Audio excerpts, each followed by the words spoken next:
Like, why are suddenly adolescents' mental health issues rising? Is it the phone that is the problem? To stay with their frustration, Is something wrong with our parenting? too overprotective or smothering with love. Because no academic syllabus teaches emotional intelligence or coping methods or frustration tolerance. I asked them, could you tell me how do you manage your anger in front of the child? How should parents change their method with Gen Z? They need to learn and unlearn. How teenagers are processing their emotions. There can be a lot of thoughts tangled in your mind and friendship related issues. But I followed no, I know I shouldn't, but then it made sense, so I tried, and this is what happened, right? Yeah. I'm going to talk about dating. Sexuality and sexual orientation. In these spaces, if they not make the right decisions, got into an unhealthy dating space.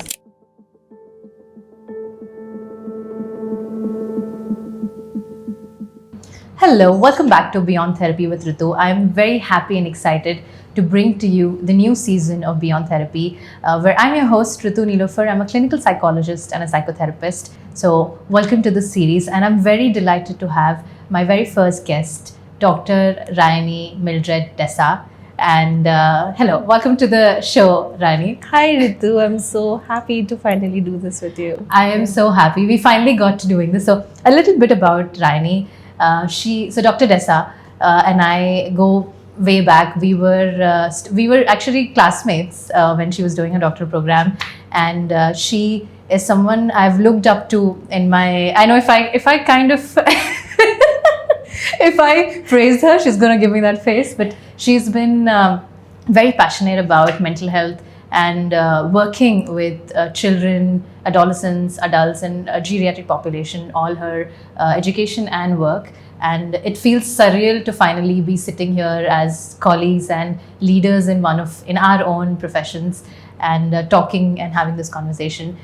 So a little bit about her. Dr. Rayani Dessa is a clinical psychologist and a psychotherapist who is a consultant right now at Cadabem's Mind Talk and Lifeline Clinics. And she also is the founder of The Curative Therapist. And her approach mostly focuses on being integrative, trauma-focused and affirmative, very inclusive.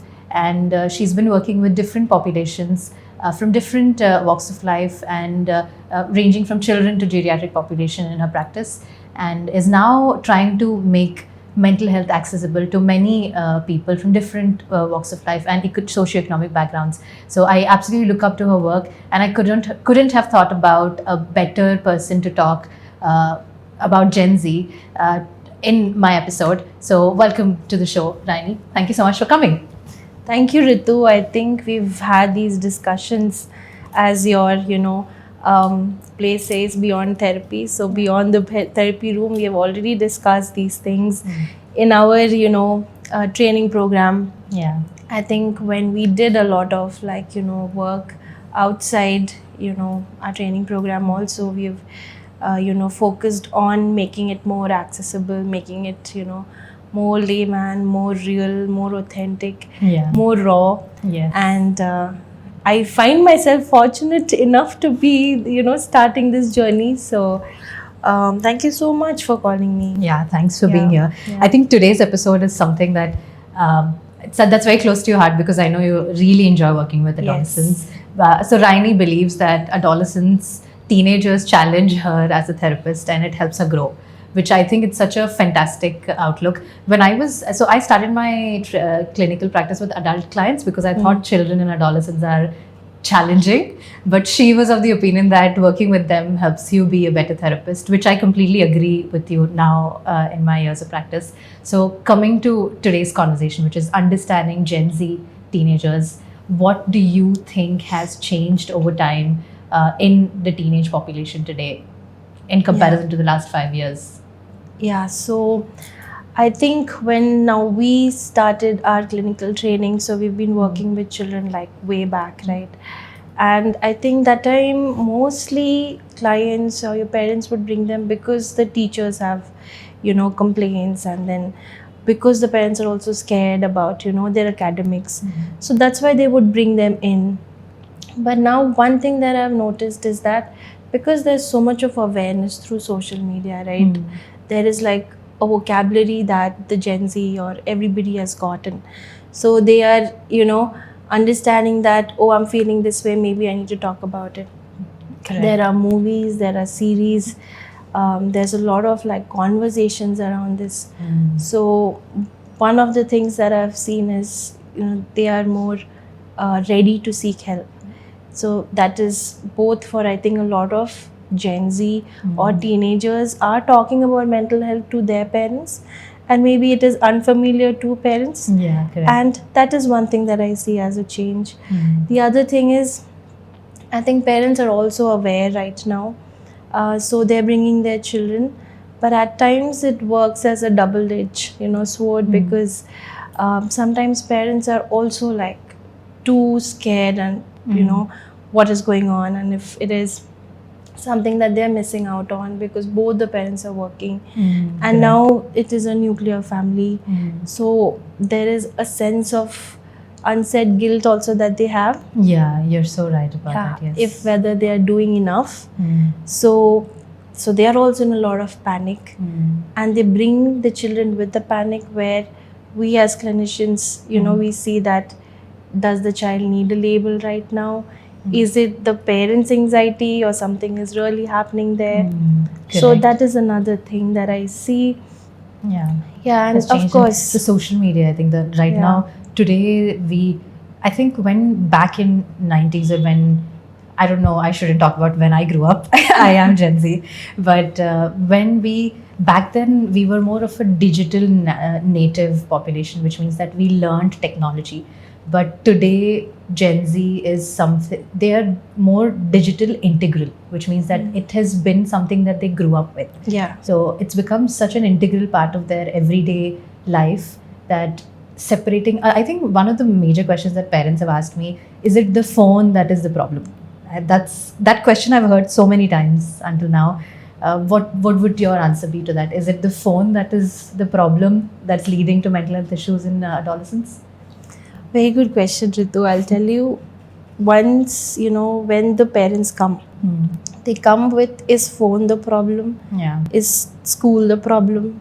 My child is the problem? Yeah. But technically, I think, at least I see that we are adults here, and there's a child coming in with a problem, and we need to see how we can help the child, right?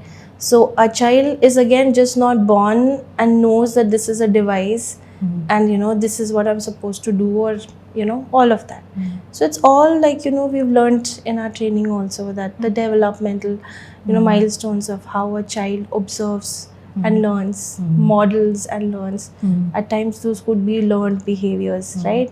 So I think if parents take some more effort for spending that time which is screen free, Yeah. so the child is not introduced to screen, and they have learned to stay with their boredom, to stay with their frustration, to stay, to manage their tantrums. Correct. So if you ask me that, I think I think it's a good way to say that phone is, there is no yes or no for that. Phone cannot be a problem or not, because it's also very useful, and we cannot Yes. be without right now, Yes. being such an integral part. So maybe phone is not the problem, but not having an offline restoration, as you're saying, not having time where we are off screen, where we're trying to spend more time sitting with our frustration, sitting with our discomfort, or sitting with other activities which are slower in their nature, is what is leading to mental health conditions in many ways. And I think time is an important factor, because now we all are running, right? In this hustle culture. Yeah. Even I understand where parents are also coming from, because they want to give the best to their children. For that, Correct. they need to work and meet their ends meet. Yeah. But again, that's why it needs to be a conscious decision to be parents, whether they are ready for it. Correct. So Yeah, I agree with you. And coming on the other side, I think other complaints that parents have had is academic pressure. Right now, a lot of teenagers are either dropping out of academics or are not able to perform as they used to. When someone like that comes to you, how do you manage the teenager, first of all, and the parents? So when parents bring their child, or a teacher, the school has sent the child to the therapist, I try to talk to the child or the teenager first to understand what is their understanding of why they're here. Yeah. Usually they'll say that, they brought me here, I didn't even know I was coming here. So Yeah. sometimes to kind of also introduce ourselves and what we do becomes important. At times, their understanding of counseling is important. So we take assent. Earlier, I Yeah. think we were focusing on consent. But in our training also, Ritu, that Yeah. how it was emphasized that both parents and child's assent is required. So then they are with you in the journey with us. So then I think, again, I don't jump into what is the academic challenge, because sometimes they all are like so interrelated. So I start with the question of why do you think you're here, or why did you think your parents thought you need to be here? And I think that's how the conversation goes, and then the rapport is built. And then when it comes to academics, then we understand that, what is the specificity of it. Is it a teacher related issue that I don't want to comply, so I do not want to pay attention to that subject, or there is like a learning difficulty, disability, or there is like, some slowness, or the exposure or gap in their learning. So I think we have various ways of assessments to see what is the challenge, to be able to plan the intervention accordingly. Yeah, got it. Yeah. What would you like to say to parents who are right now probably, I think board exams went in, there are a lot of entrance exams. So as we are talking, too many things are happening in terms of academics. So what would you say to the parents who are watching? How can they deal with their teenagers or their kids and still be very empathetic of managing this pressure? I think one of my previous cases had this thing. While the child was going through anxiety, having a lot of other mental health conditions, parents wanted her to give an entrance exam, and they delayed treatment or they stopped treatment altogether, and they would just come for therapy for crisis intervention. So when she's okay, and once she's okay in that couple of sessions, they would go back again, discontinue until the next episode stems in, because entrance exams were due. What would you like to say to parents like that? So I get very curious about the parents' need and their anxiety for this, right? Fair, yeah. So for me to understand that where is their anxiety coming in, that we cannot pause for a while, where health is so important, that tomorrow maybe, she writes the exam, he or she gets into, a good college, but is not able to sustain, or, Correct. is not able to attend, then, what's the point of all of this? Correct. Right? So their expectations and their anxiety and their needs. The other thing is, yes, at times we understand that it could be a lot of avoidance, or, fears that a teenager can also have, or an adolescent can also have. Yeah. But for the parents to be curious, to have conversations around it, and which is again, not very domineering, like, where, why you can't do it, mere zamane mein we could have done this, I did this. So sometimes talking about mental health, I think parents also see it as a sign of weakness, that maybe I'm letting my child, become weak and not fight it. Yeah, and you're so right about that. Yeah. I think it is a true story when parents come and start voicing it and accepting with the child that, yes, I think what you're facing is anxiety, depression, or whatever it is. They feel like they're empowering these thoughts and making it real for them. Yeah. What would you think about that? And this, I have a very contradictory approach here in terms of, I believe that when you voice it out, it doesn't, there are possibilities when sometimes labels are taken as your identity, and that limits a child. That's definitely something that happens. But there is also a possibility where these particular labels or recognition of these symptoms also empowers a child.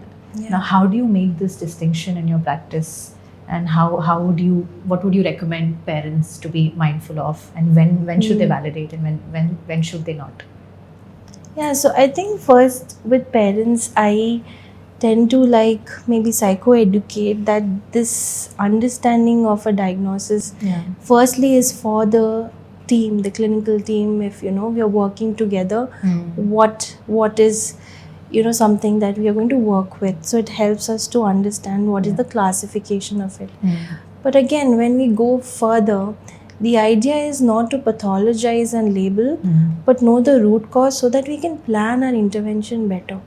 So we know that we are working, there's some form of structure. We are just not, kind of just working on something that we have, Correct. discussed. So it's more for the clinical care team to tackle it and to handle it. Yeah, so there is something that all of them have, like, a clinical term or idea that, they know this is a child with anxiety will come with, is it, the disorders are around internalizing or externalizing, and, how do we work through that? So one is that.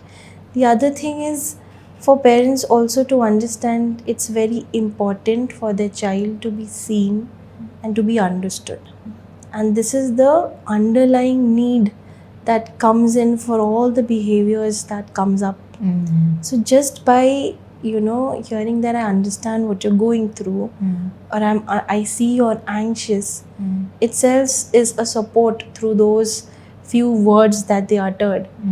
Can feel it can be the support that they needed to go through that stressful situation.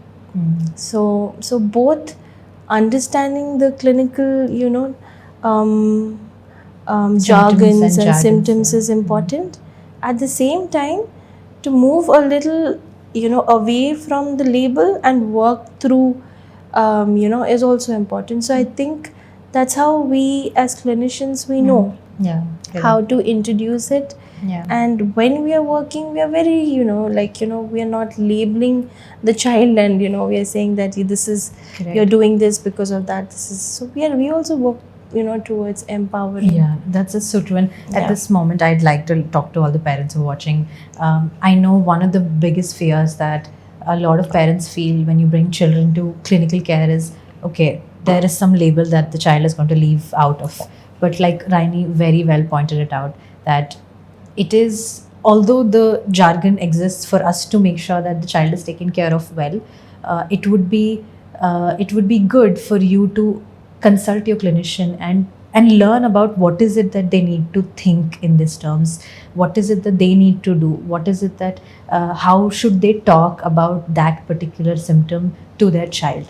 And while this might take some of the clinicians time, but I strongly recommend sitting with your clinician, your therapist, your psychiatrist, and learning how you can treat your child at home when it comes to their symptoms, because that's a knowledge that not parents have innately. Yeah. Right. And one of the things that I keep thinking is that parenting is today happening with a very outdated playbook.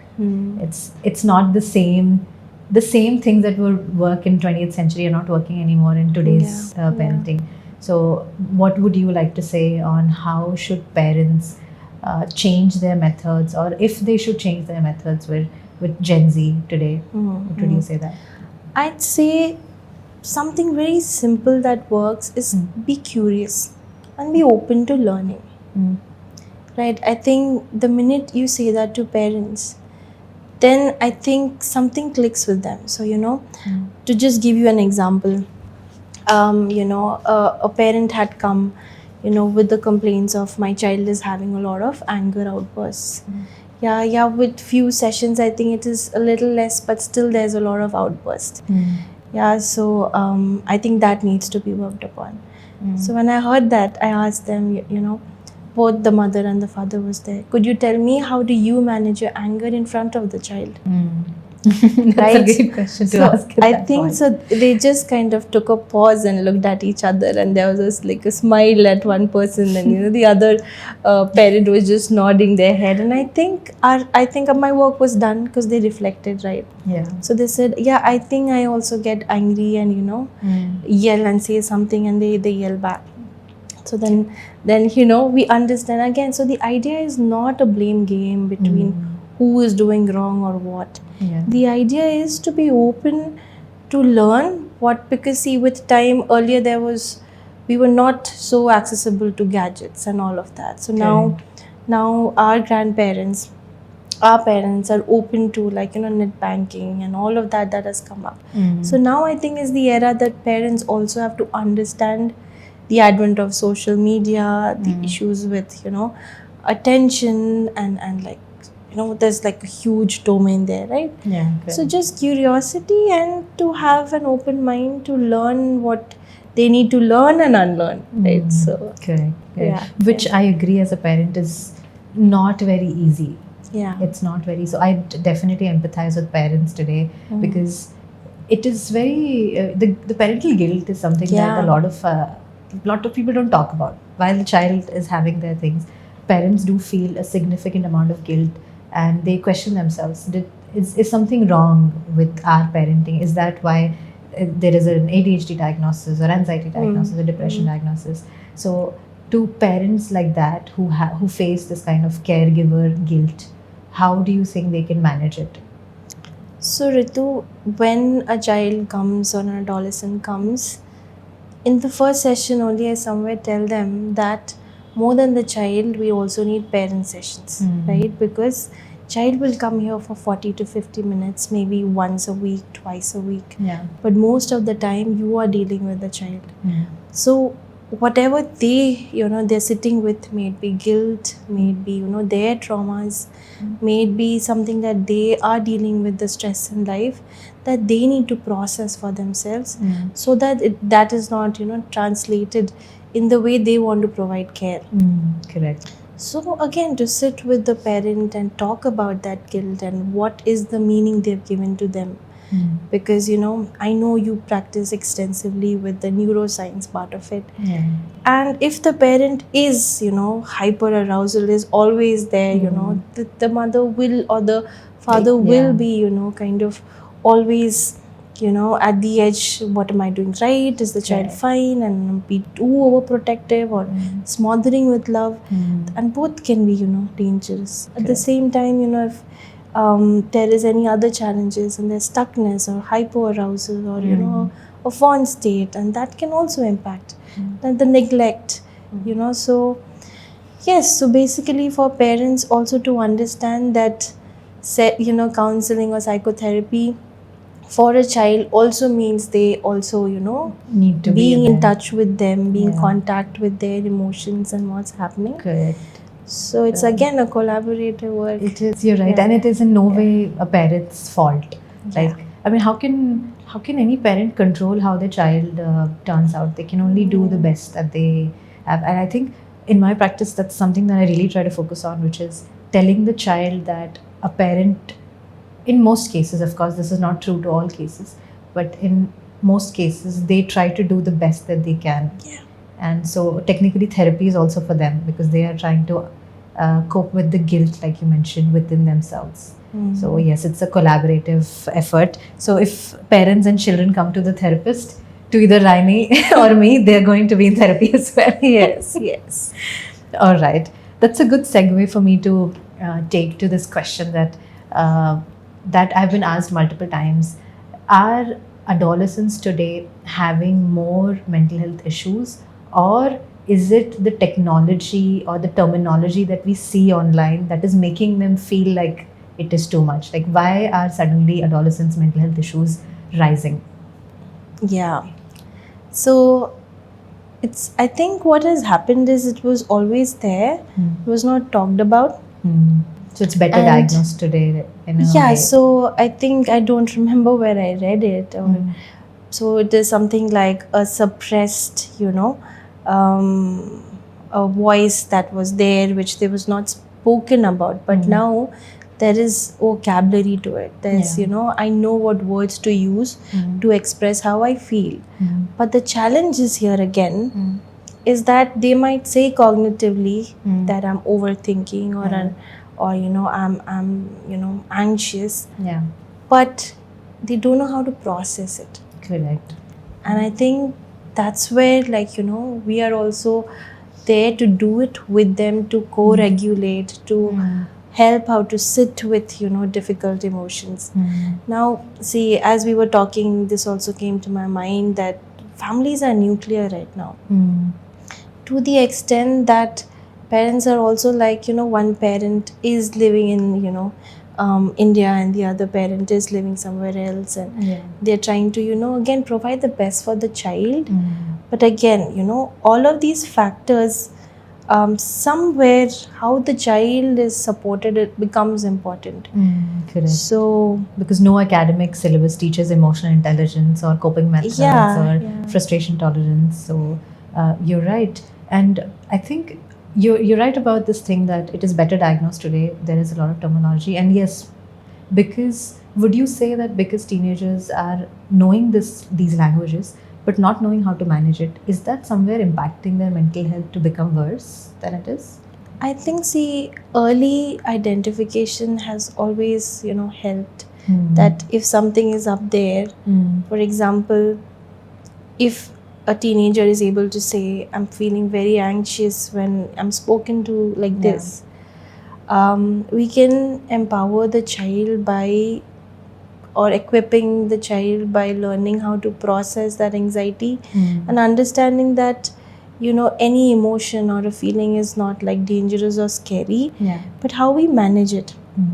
But we can, again, we can help when we diagnose it early or we talk about it early. We are not waiting for it to become an anxiety disorder or an, or a disorder later. So Correct. we are kind of, because again, I think WHO also says that a lot of mental health disorders, the onset is from 14 years of age, right? So if we are kind of talking about it early, we are aware of these things. Correct. So we are talking about something like, again, alcohol and substance, if at all we've spoken about it at home and we are aware, for me to be curious and explore outside Yeah. is lesser, because I've already, like, we've discussed it at home. Correct. That's such Yeah. a good point. I think instead of going to therapy when you feel broken or when some dysfunction has happened, that your child is not studying anymore or they're having behavioral issues, they got into a fight at school, or they're, whatever, hurting themselves. Instead of going till that point, it is better always to introduce the child to all of these concepts before.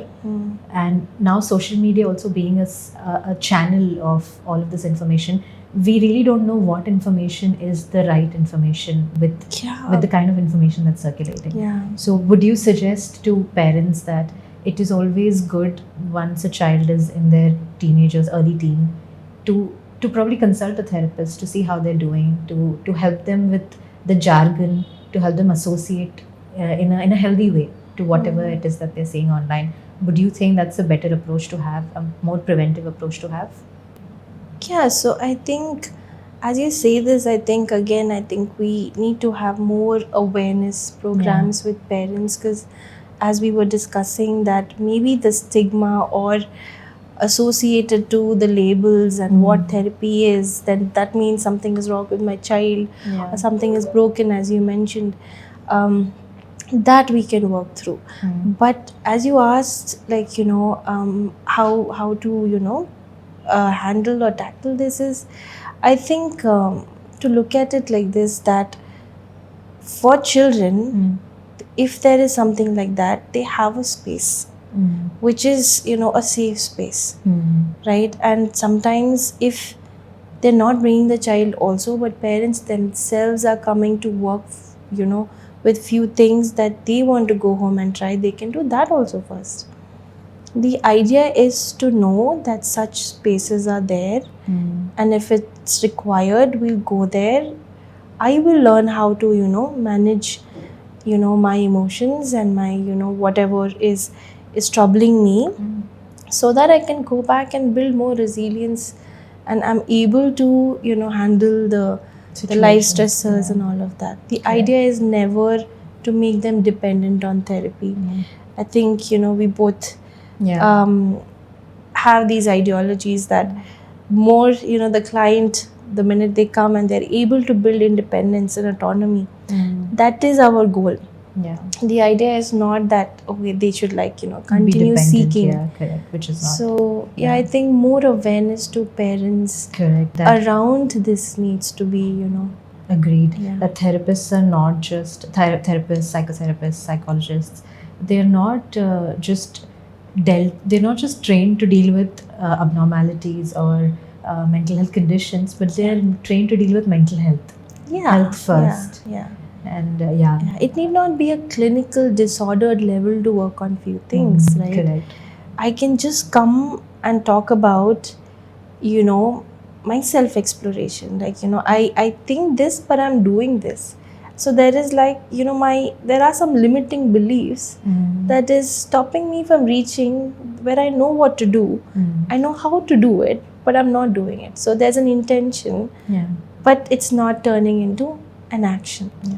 And we just like sit with you with this and, facilitate that for you. Okay. So yeah, it need not be like that clinical only, and that's when they kind of come and knock the door, right? Yeah, So, I'm very happy yeah. that you say that, because a lot of times I know that you also experience this when patients or clients come to us, they feel like something's wrong with them. That's why they're here. But when it comes to Gen Z adolescents, because the world today is so different, that personality development itself has become very complicated, and how they perceive themselves, how they compare themselves with what is online. So therapy can become a space where you're learning who you are and how you can be more of what you want to be, or build into a healthier individual emotionally, learn how to manage things. Of course, it's not going to take away your sadness, but it's going to help you sit with it. It's Yes. going to help you teach you how to handle it and not get into other habits like drugs, or there's so many things. I don't know. I think in the future, right now, I think one of the most important things that you mentioned is how teenagers are processing their emotions. So coming to that aspect, what would you feel that we now keeping parents aside, so all the teenagers who are watching right now, how can they manage their emotions in a better way to cater to themselves? Yeah. So firstly is, I would tell that that whatever you feel that there's a discomfort in your body also, right? So I know that there can be a lot of like thoughts that is tangled in your mind, and friendship related issues, or and as you're mentioning this, it's so important that a lot of how solutions or how they can deal with their issues, they are taking reference from an Instagram reel, or it could be ChatGPT, or it could be AI, Yeah. right? So of course some of it can be helpful and useful, but the quality of what advice it is, we need to be careful. So even though there's something that you learn through these platforms, to understand a little more about it, visit a professional, right? Now when you do that, you are in a place which is more, they're equipped to help you. They're trained and expertised in that field to help you. And it's personalized to their situations, to their personality. Yeah. So I would tell them that the minute you think that I am seeing that I'm not able to perform in my academics, or I'm having challenges with my social relationships, or physiologically there's a lot of discomfort, and I'm not able to say a no, I'm not able to say a yes. So whatever it could be, and I feel that I'm not able to understand who I am in the world, and where am I at. Yeah. And Ritu, now I think even 15-16-year-olds ask a lot of existential questions, because there's so much of information out there. Yeah. And I think again the topic you chose is so important, because this is the time of their identity formation also. So I think it's the beginning of our conversation, and a beginning of, it's so important this age, because this is the formative period for them. Correct. So whatever thoughts, challenges that comes in, to talk about it, maybe first with their friends and parents, and to through these medias to understand that there is services available to dive in a little more and explore. Yeah, that's So helpful. yeah, Correct. I would say that. Yeah, you're right. And the thing that you're saying about formative years, I think the reason teenagers are at a risk of mental health conditions is from a neuroscience perspective. I always use this analogy of a gas and a brake, accelerator and a brake. So accelerator is our limbic system, which is as in your adolescence period, your limbic system, specifically amygdala, ventral striatum, these parts are still there. They've developed. They're responsible for your emotions. They're responsible for your impulses, which is developed. But on the other hand, the contradictory, which is your brake is your frontal lobe, which is telling you these good things, decision making, control, don't do this now, do this later, all of these thoughts. That part is still not very well developed. Yeah. And it takes at least till mid-20s for it to be completely formed as an individual for you. So hence adolescents across these time periods are more emotional. Yeah. They have a lot more moods, and they choose a lot of their decisions based on their moods only because their brain is not very supportive to do it otherwise. Hence, it is important that adolescents recognize that maybe whatever it is that they're thinking is fine. I'm not validating or devalidating it, but it cannot be the ultimate truth because it is definitely painted by your mood picture, by your emotional side of things. Yeah. So And- hence, yeah. And also by what you're seeing around, Mm, right? Like correct. how what meaning you're making out of what you're observing outside Correct. through your peers or parents. Yes, and comparing yourself to that because now that your frontal lobe, the decision making part of things, the comprehension is not able to tell you that this is not about me. Maybe I don't need to take this into. So that barrier is not there anymore. So whatever it is that comes in is so permissible or permeable into their system. Hence, I think social media is doing a little more harm than it is. It's probably doing good. I'm sure it is doing good, but it's also doing a little bit of harm because our mind is not able to decide whether I should consume this or not, and even if I am, should I apply that to myself? And this draws back to, I think, I have had last year, I think, Dr. Dessa, I've had a lot of cases of eating disorder. And that stemmed from these Instagram videos which were showing these non-carb diets, and 13-15-year-old girls started following that, Yes. became extremely malnutrition. What would you say about this? No, even such cases have Yeah. come here, and they enter the session room with. Yeah.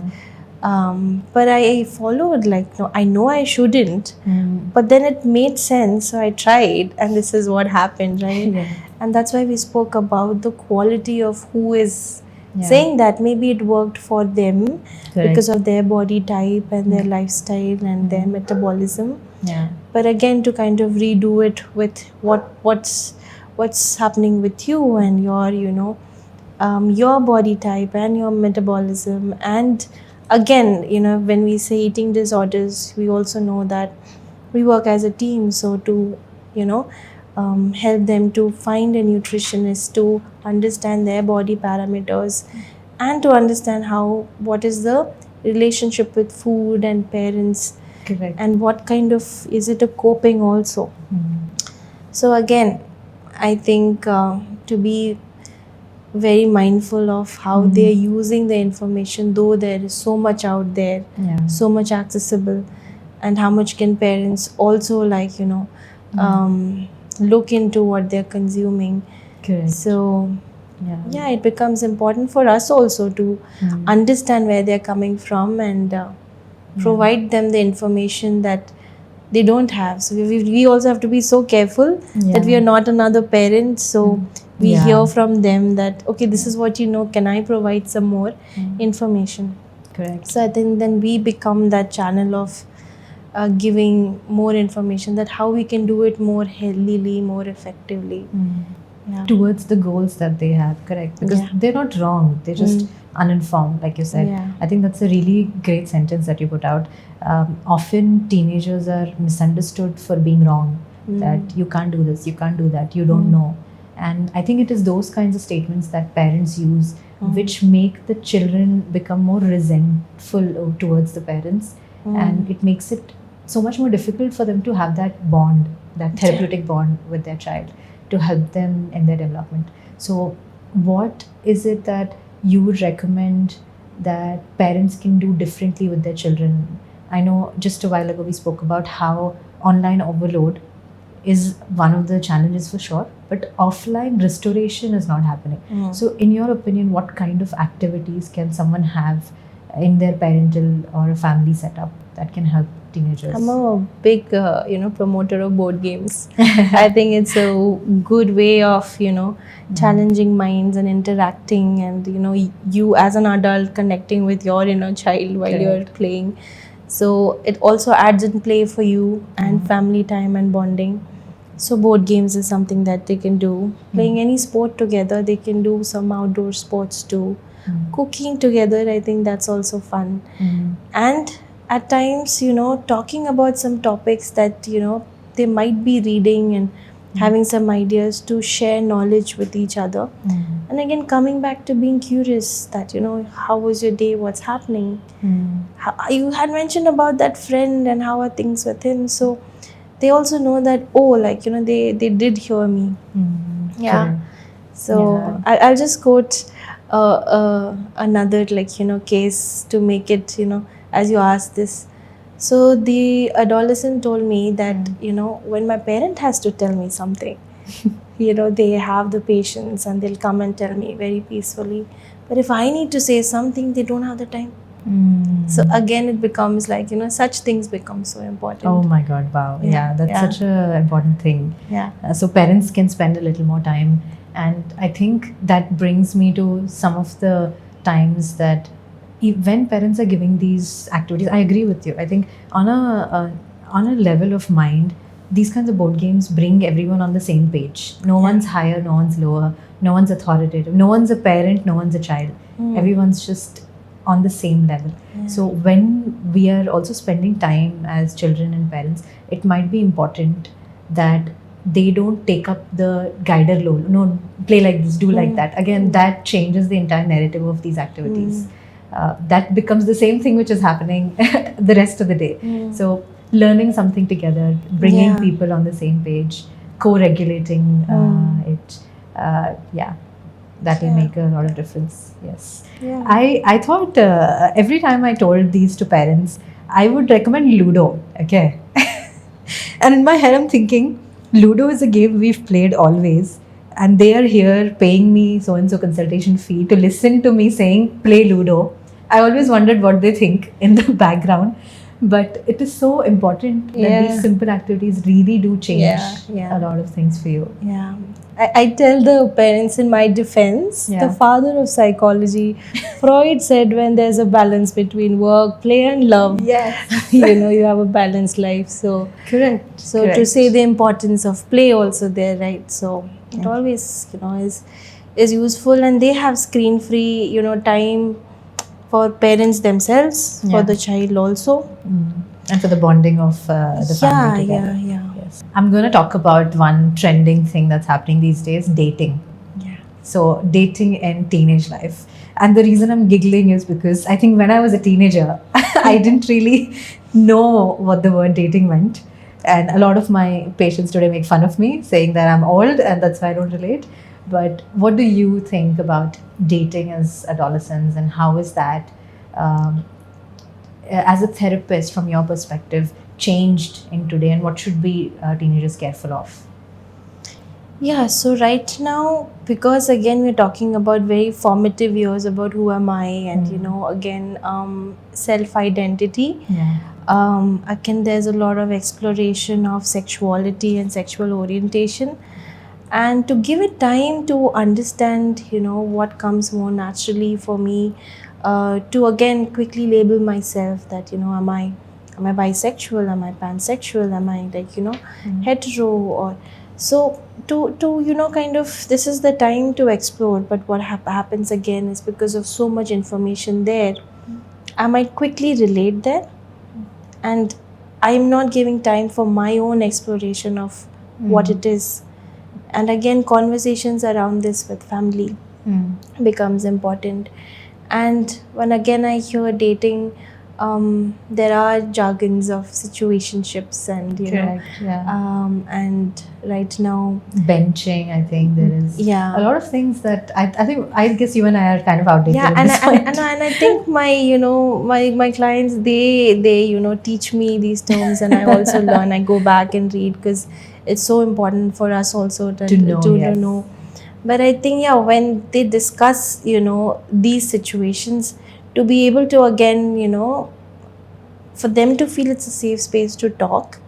So we talk about that it is very natural to get attracted at this point. But again, as you said, how you explain that the prefrontal cortex is still not Correct. developed. So an example I give is that, why do you think we are voting at a certain age, or a license is given at a certain age? Right? So again, we are not ready to decide how much of this is good for me or not. And again, there's a reason for a legal age also to Be married, yes, to be absolutely married, or correct. to engage sexually. So we are not ready there yet. So to be able to understand first how much information they have of what is safe, what is unsafe, what is okay, what is not okay. And then if I sense that they are not completely aware of these things, then I provide that information. And that again, at times, because some families still do not talk about this openly, again, therapy room becomes a space that in we fact can the talk. only space that I cannot comprehend how else or how otherwise are these discussions happening today, because firstly there's so much stigma attached to therapy in the parents' head. Although it's changing, I think it's still slow.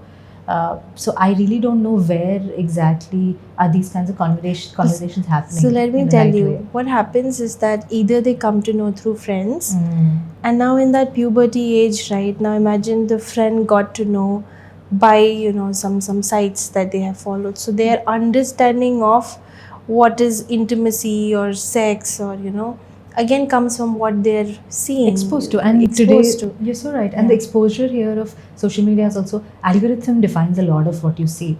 So which means that so many things that you learn about are things that people are relating to overall. And because they're relating and you're seeing it, you are also just relating to it as an effect of your algorithm. So I agree with you that therapy room becomes, in my opinion, the only space where these kinds of conversations can happen in a safe way, because in the formative years, getting hurt in these ways stays with you.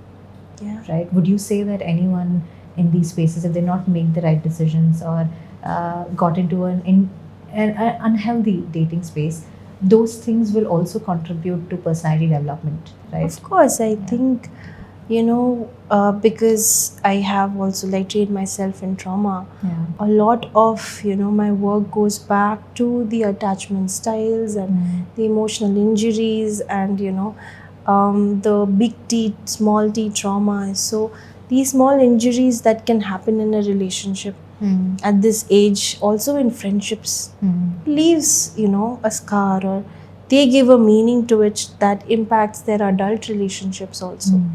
So of course, this really this phase is very important. And to be informed is important. To talk about what is safety is important. Correct. What is consent and all of these things. Correct. Yes. That brings me to I think topics of friendship as well. I feel like a lot of teenagers today are alone. They feel lonely. Yeah. And it's so ironic because they have people at their fingertips today. And still, it is one of the most loneliest space or generations that we have encountered. So what would you say about that? And why do you think that is the case today? One thing that I think leading to this loneliness is the digitalization of everything. Like earlier in the evening, we would go out and play, right? We are playing the Coco and all, the game. Pakrai, I think. Yeah, and all of that. And right now, I am, talking to someone, connecting as though to a device to somebody, Mm. right? And I really don't know what is the actual emotion behind it, and Yeah. I'm interpreting something, the other person is saying something. Correct. So emotionally also I can feel lonely, like, you know, I'm trying to communicate something and how it is perceived, we don't know. Yeah, and the cognitive development there also slows Yeah. down because this is not natural to your nervous system anymore, because Mm. brain also doesn't really understand how to learn about emotions through a screen, through a 6-inch screen, or through someone that I'm not able to see. Mhm. So would you say these kinds of things are contributing to how connected teenagers feeling today? Yeah, I think that's why again community becomes so important. So, you know, for them to parents to again can make some time, if they all can, you know, meet on weekends somewhere, or once in a while again, if, you know, the parents are becoming team and playing a sport at times, so the children are also seeing that this is an important part, that, you know, and they're also connecting with other people. Correct. But I think right now you meet another person, and you exchange Instagram handles, or, you know, your Discord ID, and your, you know, this game ID, and we are connecting through, you know, this way, right? And again, what is my intention to connect also, like at this age, again adolescent age, a lot of my sense of self is also coming from is someone choosing me, right? And if someone is not, then, you know, am I pretty enough, am I smart enough, where am I, you know, why is my friend, you know, she's tagged and I'm not tagged, and this can cause FOMO, right? Fear of missing out. These things are also a major, you know, impact that I see is coming up in teenagers, that impacts them. Like if I'm not tagged in a photo, one person can, you know, just stay with that stuckness for the entire day, and they would overwhelm. start connecting that to Yeah. themselves as to that Their they are probably self-worth. not worthy Yeah, enough. yeah, Correct. yeah. I agree with you, and I think that has led to them starting to feel not good about them. The self-concept gets interrupted, and they continue into their adulthood with that self-concept, which has gotten affected. So the chances that these kinds of individuals will be more anxious as adults, they'll be more prone to mental health issues, they'll be more prone to not being fully developed as their complete selves, like their potential selves is very high. So I think all the conversations we had seems like teenage is the time that's very important, which it is. It's Which clinically very much important it as is. well. Yeah. And just to add one point to that, I think this social media thing, I remember one thing. It also has increased a lot of gratification, right? We talk about dopamine. I think here I want to talk about dopamine sensitization that is happening because of these kinds of gadgets. One is the constant scrolling is leading to them, of course, having dopamine secreted in their brains, and that secretion that's happening in our brain is getting sensitized to whatever is happening with social media. So when they need dopamine to be secreted in other activities like reading a book or doing the slow down activities, doing something that is less stimulating like talking to someone or having patience with your friends, your brain is no more in the position to handle that. And that is one of the major reasons why concentration is suddenly down. People are very distracted these days, and teenagers are finding it way more difficult to fit into academic structures. Yeah. I remember, I don't know if we grew up in a very toxic educational structure, but I remember sitting in classes for 10 hours and still being able to focus because brain has that capacity. And I'm not trying to boast of myself. We just didn't know anything else back then. While that is not healthy either. I think now the balance striking is not happening because education system is still the same. And I see a lot of teenagers struggling with their academics today. And one of the major issues that is coming up is distraction. They're not able to focus. They are developing ADHD. So can you comment on that? This ADHD, which is one of the most self-diagnosed disorders and conditions today. Is that something that's actually coming up? Or is this a misdiagnosis that's happening? What exactly is the reason for concentration deficits in teenagers today? Yeah, I think right now it has become a fad also that, you know, when we say neurodivergence, and it is more acceptable than any other personality, diagnosis also. And a lot of adults, teenagers, adolescents reading up and thinking, I'm not able to do it because I have ADHD, right? Now, yes, as you mentioned, when you're constantly, stimulated by a lot of images, Yeah. and with one click I'm getting Swiggy order at home, and anything that I want at home, Rapido is taking my thing from one place to another, then I don't have the patience to wait. My frustration tolerance is less. Correct. Yeah, so I am impatient, and that will look like an impulsivity. I am restless. I even a YouTube full video has become a reel. Correct. Oh my God, So- yes. So overall, we have actually trained our brains to reduce This is its reduced capacity of Yeah. our working memory is challenged. Mm. I think as a child, I don't want to say I'm old, but okay, You're not. you are the Gen Z here. But I could remember phone numbers, but right now you Yeah. ask, I don't think that I will remember, right? Yes. So yeah, of course, it has become, I think we as clinicians take so much caution in diagnosing, ADHD, which is, since childhood we see, there are symptoms. But now, if both the parents are also exposed to the screen and their lifestyle, their eating habits, so researches are still happening into that is leading to more diagnosis of ADHD, or sometimes at times, even though we say that we're going to wait it out to see whether it's a trauma response, your inattention and your impulsivity, whether it's a trait level impulsivity or inattention or distractibility that you're having, or it's more of a nervous, neurological that's happening. Correct. So I think we take that time to diagnose what it is, but I think one has to be very careful to very quickly jump into the conclusion also. What they can do is just do small behavior experiments, that okay, let me just not use the gadget for a day or for some time, and build capacity for that, and see if something changes. So that's how we You are train also your brain. yeah, not very quick to. If there is any mood disorder, we do not do any assessment of ADHD or any personality then also. So we wait it out, right, Yeah. to understand. Correct. Because So it is very complicated. ADHD is a complex condition, and more Yeah. than that, I think, at least I can talk about my clientele. A lot of people get disappointed when I don't do ADHD assessment on the first appointment, because they come with that requirement that, hey, I think I have I think ADHD. they've taken the assessment also have come. Yeah, They're there's just a lot of waiting for a people- signature, I think. So. Yes. Yeah. Which blows my mind away today. Yeah. That I know how much we have during our training learned about ADHD, and how the screening is so nuanced. It cannot be something that you do in 5 minutes and get over with. So you're right. Misdiagnosing ADHD is one of the most common things that can happen.